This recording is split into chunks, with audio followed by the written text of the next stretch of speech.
Hey guys, it's me again, Vampireleniore, and this was pretty much inevitable because I'm a huge bookworm, but this video is going to be dedicated to books, my favorite books. This was not easy because I've read an absurd amount of books. It's in the tens of thousands at this point, like over 10,000 books. When I was in elementary, high school, and junior high, I was reading about 3 books a day, sometimes 4, and I mean books, like 200, 300, 400 pages, maybe even more sometimes. I just love reading, and during those tough times, you know, for people like me that are different, it can be really hard to get through school with all the bullying and everything, so a big escape that I had was reading. So, you know, a nice little fantasy world where you could escape from things, and I don't know, it just broadens your imagination, it's good for your vocabulary, etc., etc. So, let's get started. Alright, and I took notes this time. Alright, so Neil Gaiman, I've got to start with him because I love him. I love his work. I've heard it pronounced Gaiman and Gaiman. I'm going to guess it's Gaiman. If it's Gaiman, then sorry for mispronouncing it. I love Ocean at the End of the Lane. I love Coraline. I love Neverwhere, American Gods, and Nancy Boy, Smoke and Mirrors, Fragile Things. Pretty much everything that he comes out with. I, of course, love the Sandman series. They're some of the best comics. Oh my god. Yeah, definitely in my top 3 favorite authors of all time. I absolutely love his work. And his wife Amanda Palmer is pretty damn awesome too. Just squeezing that in there, I guess. While we're on the subject of comic books, I've got to mention Uzumaki's Spiral into Horror. That's just really awesome. I guess it's technically a manga. I love it. It's very unique and interesting. Yes. Alright, moving on. Clive Barker. I love Sacrament, Hellbound Heart, Aberrat, Days of Magic, Nights of War. That's my favorite Aberrat book so far. I believe there's only 3 of them right now. I love them all. There's Aberrat, then the Aberrat, Days of Magic, Nights of War, and then there is Absolute Midnight, which I own. And I'm gonna show whatever I can to you. Let's see if I can get some of this in, because he puts so much effort into these. Like, he made hundreds of paintings just for these books, and that effort just really blows me away and makes me want to purchase those books and own them, because not only do you have this literary work of art, but you also have a visual work of art where you can just scroll through and see all these amazing paintings that somebody put so much time and energy into. I'm just looking for something interesting to show you, like this, for instance. And this, kind of get the glare off of there for you. Let's see. Oh yes, another nice one. Very nice. Yes, I love art and I love reading, so it kind of combines my 2 passions. Well, 2 of many passions that I have. Basically anything artistic. But yes, Absolute Midnight. It was a good purchase, and I'll probably be purchasing the other 2 at some point. Yeah, I just love so many books that it's hard to keep up with buying all the ones that I like. You know, you only have so much money, but I've read so many books. I could fill a library with the books that I've read. Alright. And of course, I love Hellbound Heart. I probably already mentioned that. That's what the Hellsing movies are based off of. Well, the first one is based off of Hellbound Heart, with some differences. Like the main character, instead of being the daughter, she's the girlfriend of the the dad character in the movie. And I love Mr. Begone, and The Thief of Always is amazing. Amazing. Give it a read. Alright, so moving on to Holly Black. She's kind of like a newer author that I've discovered like in the last maybe 5 years through my brother. He lent me the Modern Fairy Tale trilogy, and I loved it, so I started to read more and more of her work, and I find that it's all pretty good, so definitely give her a read if you ever get the chance. It's mostly fantasy, but that's fine with me. I like fantasy. Fantasy, horror, those are my two main ones. Oh, science fiction. But probably fantasy and horror are my two different favorites, like especially horror. And some of her books that are really, really good are Doll Bones. That one's supposed to be a children's book, but it's pretty dark for being a children's book. But I love it. It's really, really good, and I love the cover of it. It's so cute. Of course, Modern Fairy Tale trilogy. It's Tithe, Valiant, and the last one is Ironside. So yes, all very good, especially Tithe. Now, another one of my favorite authors of all time, who I discovered when I was like 11 or 12 years old, and I have loved ever since, is Poppy Zebright. I know that's not the name that he goes by anymore, but that's his author name that all his books are underneath. I really, really love Drawing Blood, Exquisite Corpse, Lazarus, or The Crow, Lazarus Heart, and Lost Souls. Those are my favorite ones, but I've read, all the short story compilations. I've read, there's like a lot of books about this gay couple that owns a restaurant, like Prime. I don't remember all the names of them, but I remember all of them though. Those were decent. They were just a little too, like, realistic, I guess. I don't really like reading realistic stories very much, but they were well written and worth a read. Alright, another newer author that I've discovered in like the last 5 to 7 years, I would say, is Brahm. Brahm is so amazing, and I'll show you a book of his that I own. He's an award-winning artist, and he makes some great, beautiful pieces for his books. I've read The Plucker and The Child Thief so far, but I plan on collecting his books probably, because I don't know, I just really admire it when people put that great effort into their books, where not only do they take the time to write, but then they take the time to create all these beautiful works of art on top of it. It just gives you all the more bang for your buck, and it's worth it. But this is The Plucker. A friend of mine gave it to me, I believe for my birthday, or for Christmas. I'll show you some stuff inside of it. He kind of does like dark reimaginings of fairy tales and stuff like that. Like this one kind of reminds me of Toy Story, except dark, but there's more than enough differences that he's not going to get sued by Disney. But yes, it kind of reminds me of Toy Story.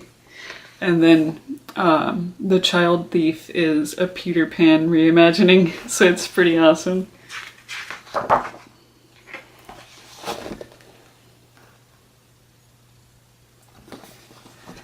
And I love the clothes, especially the clothes from The Child Thief. But yeah, dark, cute reimaginings of fairy tales. Sounds right up my alley, and it is. But yeah, I plan on getting the Krampus. I was going to get myself the Krampus for Christmas, but then I don't know what happened. Maybe I forgot or something. But yes, I hope he keeps coming out with more and more books, because he's a really great writer. But yeah, that's The Plucker. And then moving on, one of the books that really helped me to discover more authors, because I have difficulty, especially after how many books I've read throughout my life, which is a massive amount, I have difficulty finding new authors to read because I blasted through so many in my life. And a great way to find new authors, I find, is to pick up a short story collection with different authors in it and then just read it, and then whatever you like, you just start looking up works by those authors. I discovered Poppy Z. Brite that way. I discovered Caitlin R. Kiernan that way, and many others. And yeah, Mammoth Book of Vampire Stories by Women was the one that did it for me. Like, helped me to discover some of my favorite authors. So I would definitely give that one a read. I haven't read it in, oh my gosh, almost 20 years now, but I remember it was pretty good. It might have been less than that, I don't know. I feel like I was like 10 or something when I read that book. Alright. Still Life with Crows. That is a very, very good book. And that whole series is really good about Agent Pendergast. I really enjoyed it, but Still Life with Crows is the one that stood out to me the most. So yes, definitely give that a read. It is by Douglas Preston and Lincoln Child. Alright. And then we have Annette Curtis Claus. I really like Blood and Chocolate and Silver Kiss. Those are both really good books. I haven't read those in a long time. I was in junior high when I read them, so a lot of these books, you know, I was very young when I read them, so who knows, like maybe if I reread some of them now I wouldn't like them as much, but I feel at the very least I would be nostalgic, and you know how it is revisiting things that bring back good memories of your childhood and stuff like that. It's like a part of you may be like, wow, this is kind of stupid, but at the very least you're bringing back good memories, you know, getting that nostalgic fuzzy feeling. Alright, and then I've got to mention H.P. Lovecraft. I love H.P. Lovecraft so much. Yes, and I will show you an H.P. Lovecraft book that I love the cover art of. Yes, it is very good. The film adaptations of his stories are so bad. It's like, I want somebody good to make a movie based on his stories. Like, Guillermo del Toro, man, please do a film adaptation of H.P. Lovecraft. That's like the number one person I would love to see, because his director style and like the visual style would go so perfectly with these stories. But some of my favorite ones in here, if I can actually pick any favorites, because they're all pretty amazing. I like The Color Out of Space, Whisperer in Darkness. I like The Call of Cthulhu. I like The Rats in the Walls. In the Vault is probably one of my favorite of all. So good. Yeah. Dreams in the Witch House. Ooh, The Shadow Out of Time. Oh my gosh, it's so good. Something I will say about H.P. Lovecraft is he's incredibly unique, and he was the inspiration, or like one of the inspirations, for a lot of the authors that I love right now. I even saw a documentary about H.P. Lovecraft, and it had a lot of my favorite authors on it. I think that Neil Gaiman and Caitlin R. Kiernan were in the documentary, and I was like, yes! I don't know. You know how that is. You're like, yes, the person that I admire likes stuff that I like. Oh yeah, and when I was a kid, there was a few things that kind of opened me up for my passion of reading, and one of those things, of course, was Goosebumps. I have read hundreds of Goosebumps books. Like, I can't believe how many there are, but I've read a lot.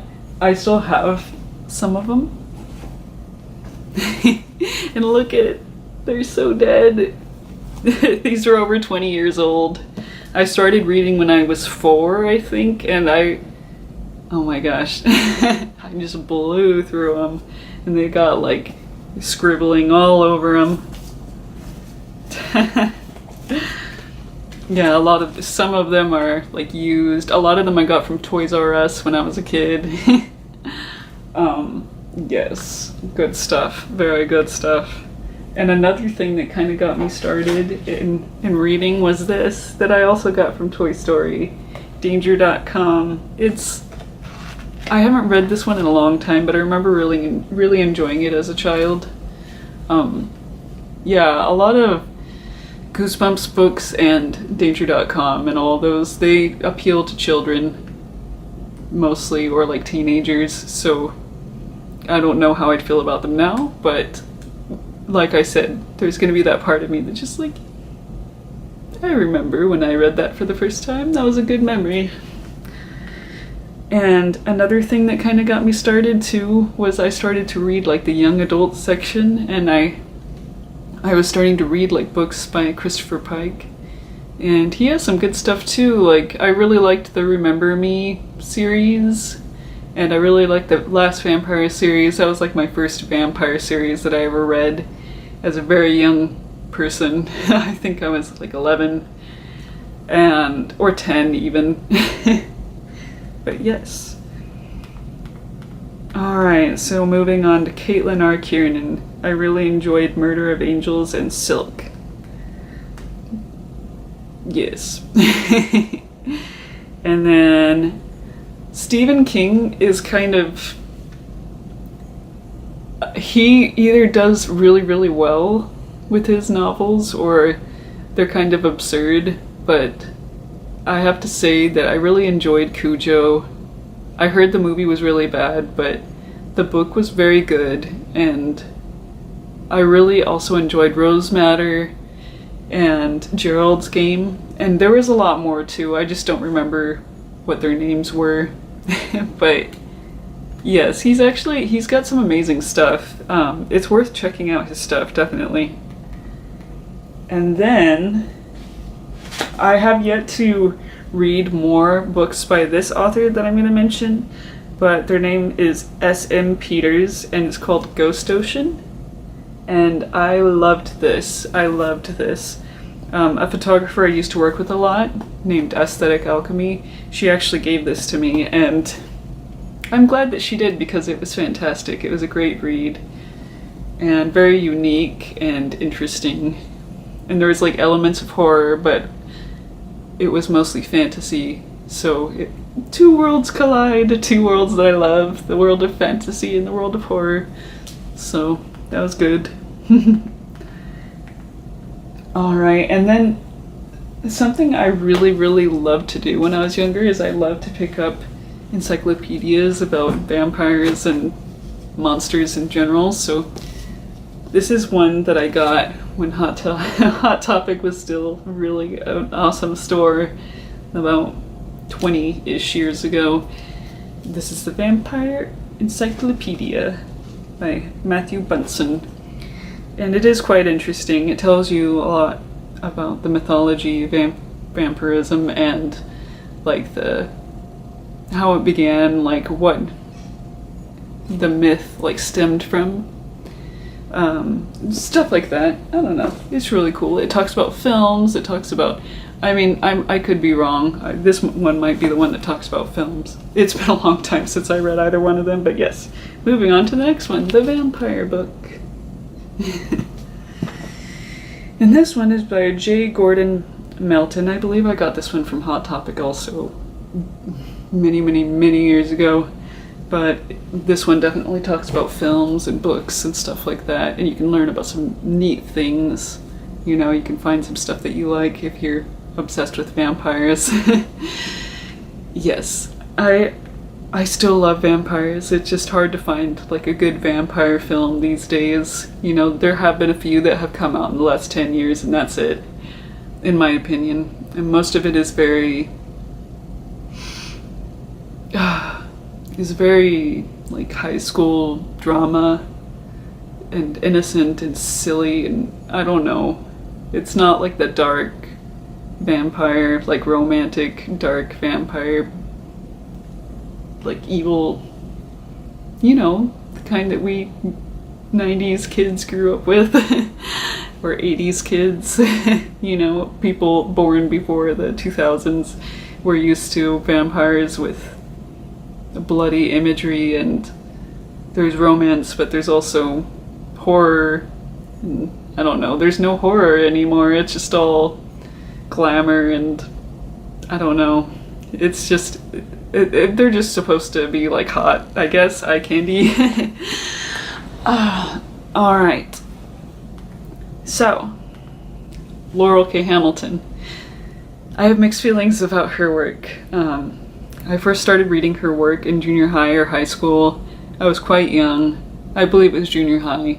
And at the time, she was coming out with some pretty good stuff. I was reading both her Meredith Gentry series as well as her, damn it, what is it called? It's like Anita Vampire Hunter or something like that. But yeah, they were good back then, but it seems like now the books that come out are just the main character of both series is just getting banged every 5 pages, and that just, I don't know, it's not enough to keep my interest, I guess. It's boring and it's uncomfortable. I mean, sex scenes in books, as long as they're like scarce and they contribute to the story, they're fine with me. In fact, they can even make the book a little bit more interesting and better if they're done right. But when you're relying on them to sell, I don't know, that's just the way I feel. I could be wrong. It's just, it doesn't suit my taste as much. Maybe I'll just put it that way. But yeah, in the beginning, like Bloody Bones and Guilty Pleasures, for instance, those were pretty interesting books from what I remember, and I enjoyed them. One thing I will say, though, is that the main character, Anita, I believe that's her name, she's always pissed me off. She's just one of those girls that's like, oh, other girls are so dumb, and they're like this, but I'm like this, so I'm better, and I don't understand them. That kind of mentality just kind of lumps all women together into the same group, and we're all individuals with our own characteristics. Like, I don't think I've ever met a girl that perfectly fits into the woman stereotype, and a lot of the time these girls that are like this, they don't get along with other girls, and they think it's because other girls are bitches, but in the end, the reason why they don't get along with other girls is because they treat other girls bad. You know, if you're constantly talking about how you're better than other girls because you are more like a guy, and you approach meeting other women with that attitude, it's gonna show, and that's probably the reason why other girls don't get along with you. But yes, yeah, I will say, I don't like the main character. Thank goodness that there was other characters to make up for that. Alright, a little bit of a tangent. That's just something that annoys me. Alright, so Anne Rice is kind of the same, I guess. I really love her old stuff, like Interview with the Vampire, Vampire Lestat, Queen of the Damned, even into like Mimnock the Devil, Tale of a Body Thief, stuff like that. Like, I like that, but you know, there comes a time in a lot of authors' lives, and I find this to be also true for directors, artists, everything. And this doesn't, you know, it's not everybody. Some people like always maintain a passion for what they do, but a lot of the time, whether it's a musician, writer, a director, whatever it may be, they lose their passion, and it is quite obvious when it begins, because the decline of the quality of the work is just substantial. And I feel like that's kind of what happened with Anne Rice. And, you know, I'm not judging her or anything. Like, there's a lot of things that were going on when it started, and I can understand. You know, everybody goes through hard times, and that the hard times that we have in life are going to affect our creations. But yes, she was one of my favorites back in the day. I mean, I'm pretty sure that a lot of people can agree with that, especially people obsessed with vampires. I'm sure that you've run into Anne Rice's work before. But another one that I really, really like is Low Red Moon, and pardon me if I mispronounce it, but the author is Evie Delvin. And then also another book that I'd like to mention is Lord of the Dead by Tom Holland. Very, very good. You should read it. And then I've got some more right next to me that I would like to show that I really, really like. It's another Anne Rice book, but this one is not in the Vampire Chronicles. This is Feast of All Saints. This was a gift from another model named Vivian De Milo. Very nice of her to do that. And then, of course, it's not a complete Gothic bookshelf without some Edgar Allan Poe. It's good stuff. Very good stuff. And then this. This is The Melancholy Death of Oyster Boy. And other stories. And then another one that Aesthetic Alchemy gave to me is this one, and I enjoyed reading it. It's called Stolen, and the author is Kelly Armstrong. So yeah, sorry if this is an absurdly long video, but this is like one of the things that I do, and this is one of the things that defines me as a person, I feel like, is I'm just this massive bookworm, and at some point I knew I was going to talk about it on my channel, so I'm like, fuck it, why not now? So I hope this didn't bore the crap out of anybody, but if you're like me and you're like this huge bookworm, then hopefully you enjoyed it. Oh yeah, and before I come to a close, I suppose you would say, I really, really enjoyed The Ring, the book, as well as Spiral, and I don't remember what the other one is called, Loop. Those are really interesting. You should definitely give them a read. It has more of a science fiction feel to it than a horror feel to it. They kind of went into the other direction with the movie, you know, making it more about horror. But it is quite a good read, and you should go ahead and read it. It's quite fascinating. Alright, well, thank you for listening to me babble about books, but yes, it had to happen at some point, sorry. I'm a bookworm. Alright, guys. And I don't know what I'll do next time, but see you later.